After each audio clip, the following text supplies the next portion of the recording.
Serigne Abdou Aziz Kend nous présentera dans quelques secondes son recueil de poèmes intitulé Pas de vie. Il est déjà dans ce studio, il s'installe.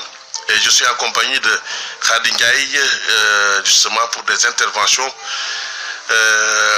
autour de cet ouvrage. Khady, bonjour. Bonjour Alioune, bonjour à tous. Voilà, donc tu vas prendre la parole, vous allez prendre la parole tout à l'heure, avant même les informations culturelles en bref. Voilà.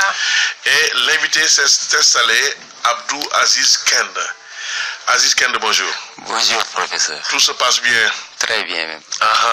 Alors vous êtes là pour nous présenter un recueil de poèmes, Pas de vie. Que pouvez-vous nous dire comme première question avant de laisser le micro à Khady Ndiaye concernant cet ouvrage justement? Une première publication? Bon, avant tout, je vous remercie de m'avoir offert cette opportunité de parler aux Sénégalais et à l'étranger en même temps, parce que Radio Sénégal International, Bien sûr. donc comme son nom l'indique, est international. Ok. Voilà, Pas de vie.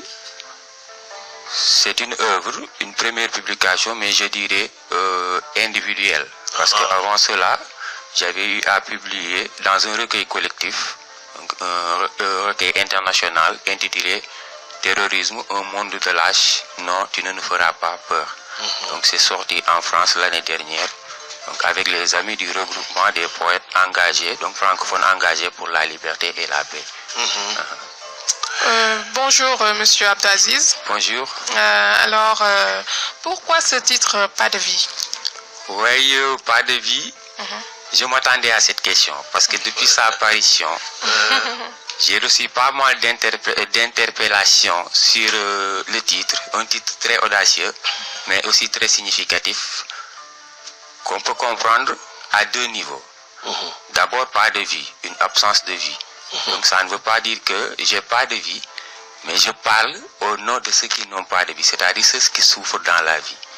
Donc je peux prendre comme exemple les enfants qui sont laissés dans la rue, les enfants qui manquent d'éducation, les orphelins, les femmes violées, violentées, c'est-à-dire tous ceux qui souffrent en quelque sorte. Donc j'ai essayé de prendre leurs paroles et de parler à leur nom. Donc pas de vie aussi pour retracer les pas, c'est-à-dire des personnes qui ont vécu avant nous, des personnes qui sont avec nous, des fois aussi des personnes qu'on peut dire mortes, mais mortes dans le sens du terme, mais aussi vivantes parmi nous. Donc c'est la raison pour laquelle j'ai voulu leur rendre hommage pour pouvoir montrer le bon exemple, c'est-à-dire donc pour faire de telle sorte que la société puisse avoir de modèles. Donc je leur dirais que si vous voulez réussir dans la vie, donc il faut prendre les pas de ces personnes. Voilà, donc pourquoi un recueil de poèmes? Pourquoi un recueil de poèmes? Est-ce qu'on peut dire que c'est votre technique d'écriture préférée? Non, c'est pas ma technique préférée. Mais comme je l'ai dit, ce recueil, après, donc on va en venir, on devait le sortir dans un laps de temps. Parce que j'évolue dans le cadre d'une association qu'on appelle Cercle autour de la solidarité, donc qui aide les enfants dans le cadre de l'éducation, la santé. Alors, depuis pas mal d'années, on organise des cours de vacances, des dons de fournitures scolaires, on essaie de faire adhérer les gens dans ce qu'on appelle la couverture maladie universelle. Alors, quand la demande a été forte, alors mes amis m'ont interpellé, ils m'ont dit, tiens Abdou Aziz, pourquoi tu n'essaies pas de nous produire quelque chose, on va essayer de vendre pour avoir des recettes. Alors comme le temps c'était un peu pressé, alors donc je me suis dit que alors je vais sortir dans mon tiroir les recueils, les poèmes. C'est la raison pour laquelle donc on a eu à publier un recueil de poèmes. Voilà. Donc c'était un problème de temps, mais ça n'empêche, j'essaie d'évoluer dans d'autres domaines de la littérature. Dans d'autres domaines.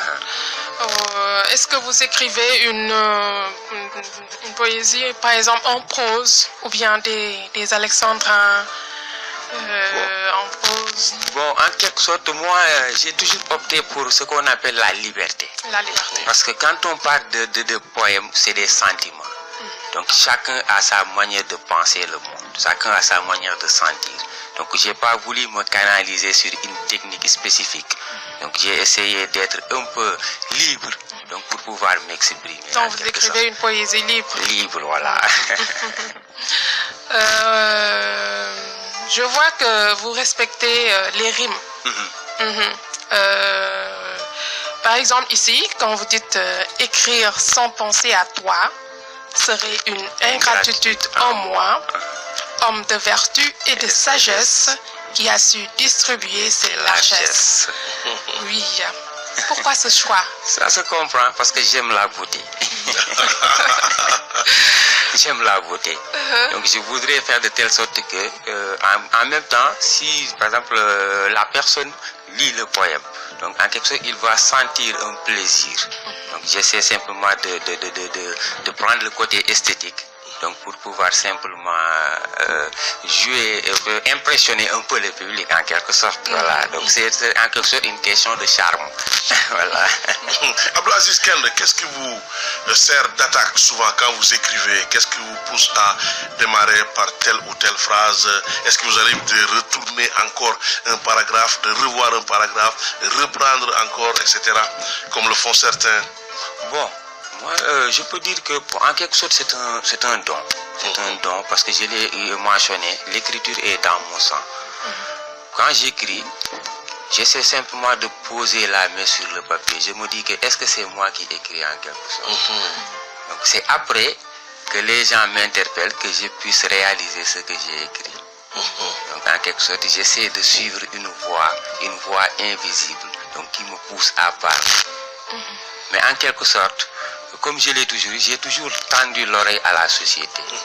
Donc j'essaie de voir comment faire pour avoir une société juste, une société de paix. Donc c'est la raison pour laquelle tout ce qui touche à la paix, à la justice, j'essaie simplement de me défouler sur le papier. Voilà. Depuis quand avez-vous commencé à écrire? Est-ce que si j'essaie de vous répondre, est-ce que je n'aurais pas à révéler mon amnésie? Depuis quand? Mais ça fait longtemps parce que je me rappelle quand j'étais à l'école au cycle moyen, je parvenais à rédiger des poèmes pour le foyer socio-éducatif. Il y a un poème même qui est à l'intérieur, c'est daté en 2006. D'ailleurs, ce poème avait gagné un prix à Thiès. Donc, parce que en ce moment j'étais à Niakhine, donc et le club de VF devait faire des prestations, alors je leur ai rédigé le poème sur le sida. Donc je ne peux pas dire que j'ai commencé à écrire tel ou tel jour, mais ça fait longtemps. Je suis né avec l'écriture peut-être. Ok, vous vous défoulez sur le papier, vous l'avez dit tout à l'heure, ça veut dire que vous ne vivez pas, Abdou Aziz Kende, l'angoisse de la feuille blanche, comme on dit. La feuille blanche est sous vos yeux, vous avez votre stylo, par où passer, qu'est-ce que je vais écrire, est-ce que vous avez un thème déjà, etc. Vous ne vivez pas cette angoisse, vous êtes à l'aise pour démarrer? Oui, je suis très à l'aise. Les feuilles et les stylos, vraiment, bon, comment je peux l'expliquer, mais quand même, c'est quelque chose d'inexplicable en quelque sorte. C'est quelque chose d'inexplicable. Donc je vis la poésie est en moi. Donc c'est la raison pour laquelle je n'ai pas d'angoisse pour écrire. Il y a beaucoup de jeunes qui s'adonnent à la technique d'écriture qui oriente vers la poésie. Il y a beaucoup de jeunes, vous en êtes rendu compte? Oui, j'en ai rendu compte parce que à Kébémer, je l'ai signalé tout récemment dans un entretien. À Kébémer, il y a pas mal de jeunes qui évoluent dans le domaine, qui aiment bien la poésie, mais ils méritent d'être soutenus. Donc malheureusement, on passe son temps à rédiger, à écrire. Malheureusement, ça ne passe pas. Un problème d'éditeur des fois, un problème de moyens de communication, tout ça. Mais il y a beaucoup de jeunes qui s'activent dans le domaine. D'accord. La société vous préoccupe. Vous l'avez dit tout à l'heure. Il y a un auditeur qui a réagi, effectivement, qui dit bon courage à Aziz et bon vent aussi. Et merci de penser parfois aux autres. Je crois que c'est important. Oui, c'est très important. Parce que sans les autres... Il nous écoute à Kolda. C'est Mamadou Makintop, voilà. Ouais, je le salue au passage. Voilà, penser aux autres. Oui, sans les autres, on n'est rien. Moi, j'ai l'habitude de dire que l'homme sans l'homme n'est rien du tout. Donc, quand on est entre des mains. Quand on meurt aussi, on sera enterré par les hommes.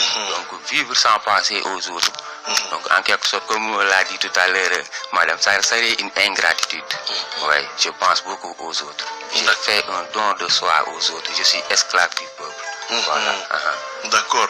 Et je rappelle que nous sommes avec Abdou Aziz Kend, qui est là pour nous proposer, pour nous présenter son recueil de poèmes Pas de vie. Aziz, je crois que c'est un thème éclaté quand même. Si ce que vous nous proposez aujourd'hui.